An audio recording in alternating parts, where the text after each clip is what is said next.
Chapter 2. Connie and Clifford came home to Ragby in the autumn of 1920.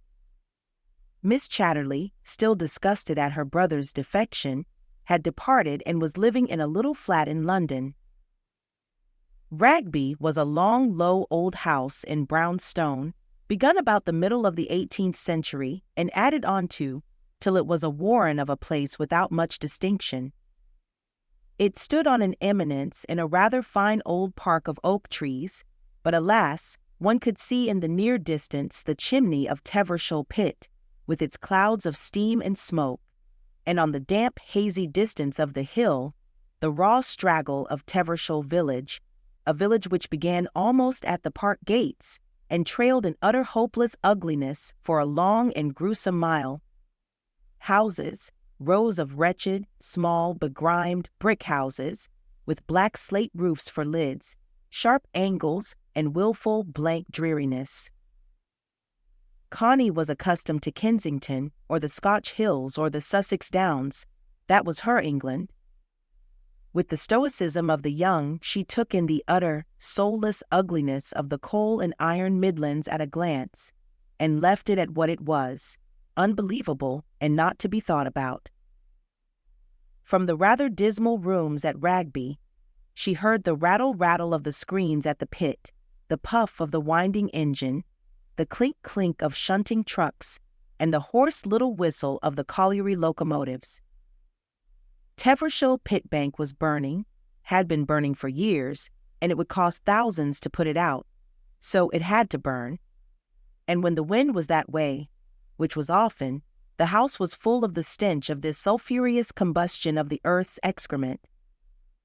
But even on windless days, the air always smelt of something under earth, sulphur, iron, coal, or acid.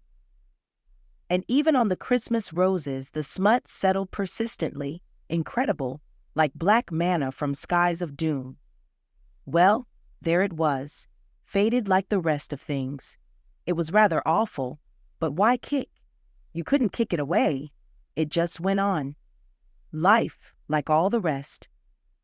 On the low dark ceiling of cloud at night, red blotches burned and quavered, dappling and swelling and contracting, like burns that give pain. It was the furnaces. At first they fascinated Connie with a sort of horror. She felt she was living underground. Then she got used to them. And in the morning it rained. Clifford professed to like Ragby better than London. This country had a grim will of its own, and the people had guts. Connie wondered what else they had, certainly neither eyes nor minds. The people were as haggard, shapeless, and dreary as the countryside, and as unfriendly. Only there was something in their deep-mouthed slurring of the dialect, and the thresh of their hobnailed pit boots as they trailed home in gangs on the asphalt from work, that was terrible and a bit mysterious. There had been no welcome home for the young squire, no festivities, no deputation, not even a single flower. Only a dank ride in a motor car, up a dark, damp drive, burrowing through gloomy trees, out to the slope of the park where gray, damp sheep were feeding, to the knoll where the house spread its dark brown facade, and the housekeeper and her husband were hovering, like unsure tenants on the face of the earth, ready to stammer a welcome. There was no communication between Ragby Hall and Tevershall village, none.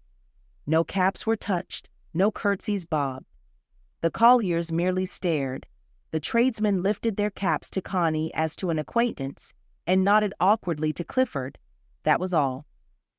Gulf impassable, and a quiet sort of resentment on either side.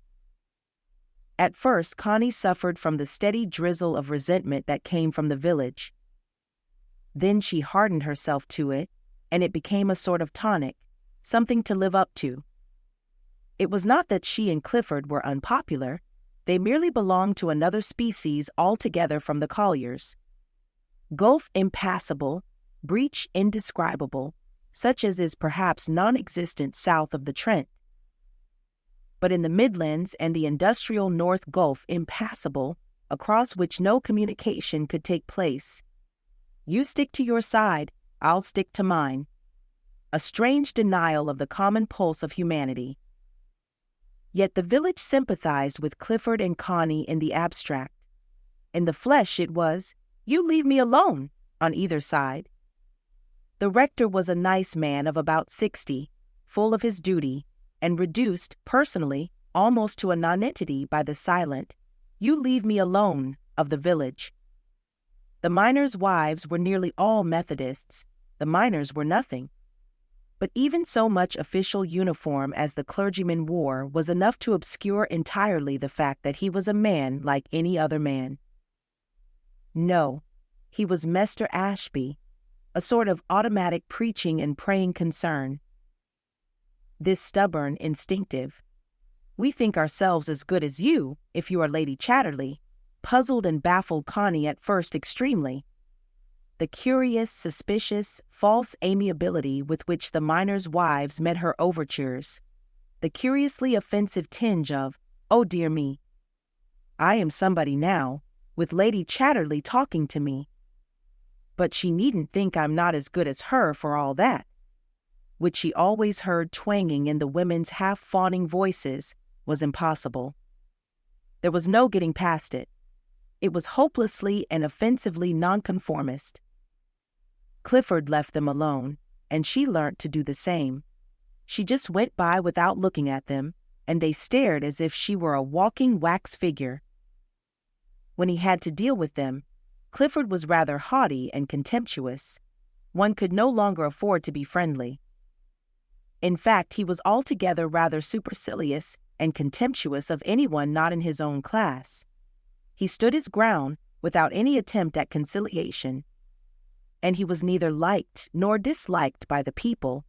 He was just part of things, like the pit bank and Ragby itself. But Clifford was really extremely shy and self-conscious now he was lamed. He hated seeing anyone except just the personal servants, for he had to sit in a wheeled chair or a sort of bath chair. Nevertheless, he was just as carefully dressed as ever by his expensive tailors, and he wore the careful Bond Street neckties just as before, and from the top he looked just as smart and impressive as ever. He had never been one of the modern ladylike young men, rather bucolic even, with his ruddy face and broad shoulders. But his very quiet, hesitating voice, and his eyes, at the same time bold and frightened, assured and uncertain, revealed his nature. His manner was often offensively supercilious, and then again modest and self-effacing, almost tremulous. Connie and he were attached to one another in the aloof modern way. He was much too hurt in himself, the great shock of his maiming, to be easy and flippant. He was a hurt thing, and as such Connie stuck to him passionately. But she could not help feeling how little connection he really had with people. The miners were, in a sense, his own men, but he saw them as objects rather than men, parts of the pit rather than parts of life, crude raw phenomena rather than human beings along with him. He was in some way afraid of them. He could not bear to have them look at him now he was lame. And their queer, crude life seemed as unnatural as that of hedgehogs. He was remotely interested, but like a man looking down a microscope or up a telescope. He was not in touch. He was not in actual touch with anybody, save, traditionally, with Ragby, and, through the close bond of family defense, with Emma. Beyond this, nothing really touched him. Connie felt that she herself didn't really, not really touch him. Perhaps there was nothing to get at ultimately, just a negation of human contact. Yet he was absolutely dependent on her. He needed her every moment. Big and strong as he was helpless. He could wheel himself about in a wheeled chair, and he had a sort of bath chair with a motor attachment in which he could puff slowly round the park. But alone he was like a lost thing. He needed Connie to be there, to assure him he existed at all. Still, he was ambitious. He had taken to writing stories, curious, very personal stories about people he had known. Clever, rather spiteful, and yet, in some mysterious way, meaningless. The observation was extraordinary and peculiar, but there was no touch, no actual contact. It was as if the whole thing took place in a vacuum. And since the field of life is largely an artificially lighted stage today, the stories were curiously true to modern life, to the modern psychology, that is. Clifford was almost morbidly sensitive about these stories. He wanted everyone to think them good, of the best, ne plus ultra. They appeared in the most modern magazines, and were praised and blamed as usual. But to Clifford the blame was torture, like knives goading him. It was as if the whole of his being were in his stories. Connie helped him as much as she could. At first she was thrilled. He talked everything over with her, monotonously, insistently, persistently, and she had to respond with all her might. It was as if her whole soul and body and sex had to rouse up and pass into these stories of his. This thrilled her and absorbed her. Of physical life they lived very little. She had to superintend the house. But the housekeeper had served Sir Geoffrey for many years, and the dried-up, elderly, superlatively correct female, you could hardly call her a parlor-maid or even a woman, who waited at table, had been in the house for 40 years. Even the very housemaids were no longer young. It was awful. What could you do with such a place but leave it alone? All these endless rooms that nobody used, all the Midlands routine, the mechanical cleanliness and the mechanical order. Clifford had insisted on a new cook, an experienced woman who had served him in his rooms in London. For the rest, the place seemed run by mechanical anarchy. Everything went on in pretty good order, strict cleanliness and strict punctuality, even pretty strict honesty. And yet, to Connie, it was a methodical anarchy. No warmth of feeling united it organically. The house seemed as dreary as a disused street. What could she do but leave it alone? So she left it alone.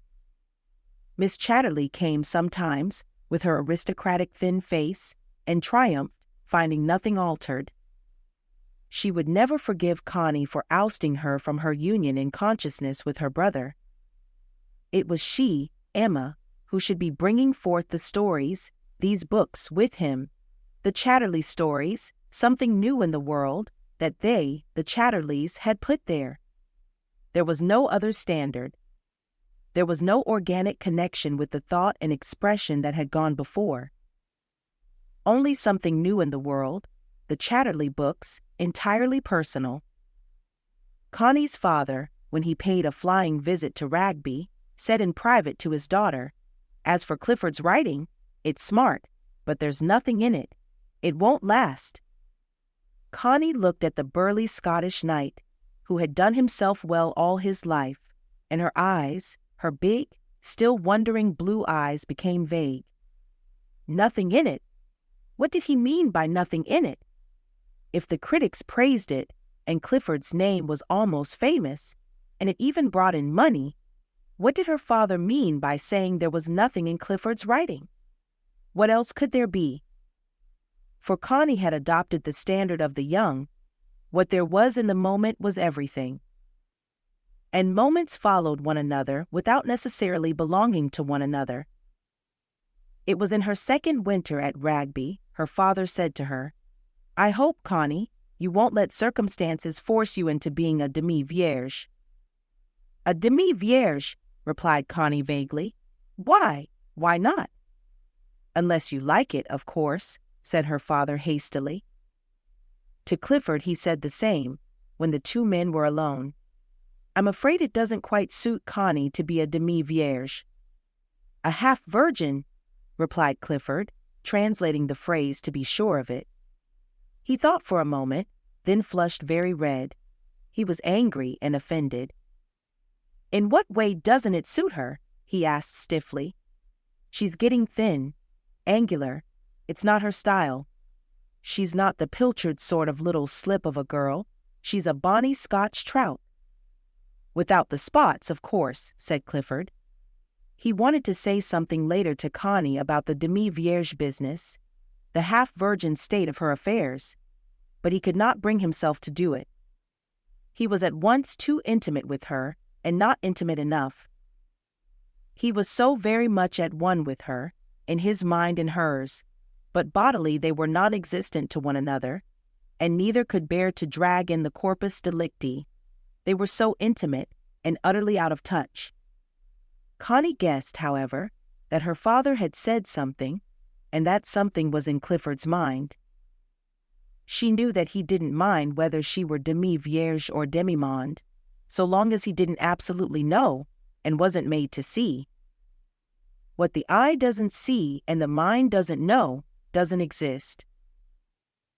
Connie and Clifford had now been nearly 2 years at Ragby, living their vague life of absorption in Clifford and his work. Their interests had never ceased to flow together over his work.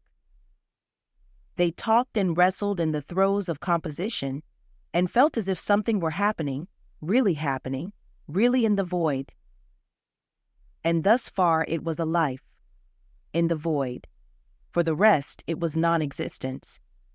Ragby was there, the servants, but spectral, not really existing.